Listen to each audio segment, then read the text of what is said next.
नायब वज़ीर आज़म और वज़ीर ख़ारजा इसहाक डार ने कहा है कि पाकिस्तान पुरअमन, मुस्तहकम और इलाकाई तौर पर मरबूत और खुशहाल अफगानिस्तान का ख्वाह है, लेकिन अफगान सरजमीन से दहशतगर्दी पाकिस्तान के लिए बड़ा सिक्योरिटी चैलेंज बन गई है।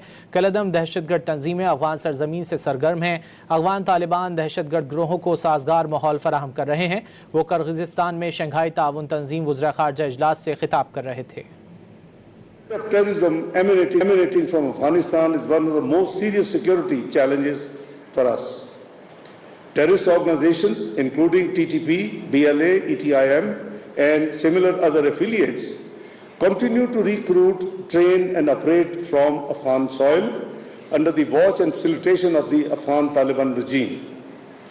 The enabling environment provided to terrorist organizations by the Afghan Taliban regime has been well documented by the UN Analytical Support and Sanctions Monitoring Team.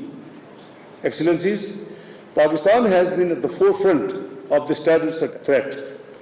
TTP terrorists are undertaking attacks against Pakistan's security forces and civilians using Afghan soil as the base of